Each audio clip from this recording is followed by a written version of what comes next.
নমস্কার, আজকের রান্নাবান্নায় সবাইকে স্বাগত। আমি আজকে যে রেসিপি বানিয়েছিলাম সেইগুলো সেইগুলো একটু বলে দিই। আজকে বানিয়েছিলাম লাউ শাক দিয়ে মাগুর মাছের ঝোল, আর তারপর বানিয়েছিলাম ফুলকপির পকোড়া আর চুনো মাছের টক।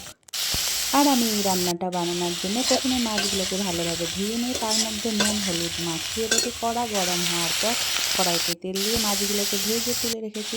তারপর এই যে সবজিটা লাউ শাক, গাজর, বেগুন, শিম এগুলো সব একসাথে সবজিগুলোকে ভালোভাবে ভেজে সেইগুলোও তুলে রেখেছি।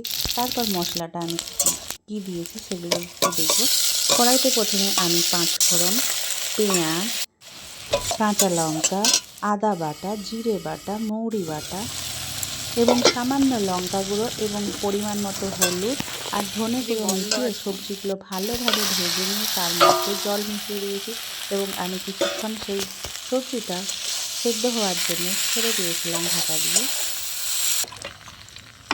এরপর আমি এর মধ্যে পরিমাণ মতো নুন মিশিয়ে নিয়েছি। তারপর সবজিটা সেদ্ধ হয়ে গেলে তার মধ্যে ভেজে রাখা মাছগুলোকে একে একে দিয়ে দিয়েছি এবং একটু সেটাও ফুটিয়ে নিয়েছি।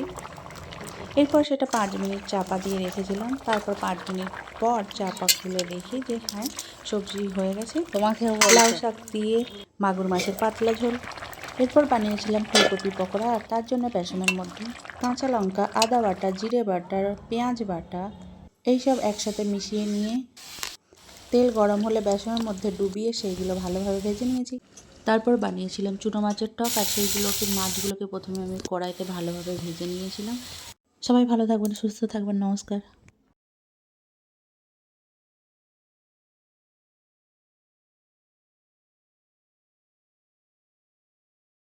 মাছগুলো দিয়ে দিয়েছিলাম এবং তারপর হয়ে যেতে নামিয়ে নিয়েছিলাম। সবাই ভালো থাকবেন, সুস্থ থাকবেন, নমস্কার।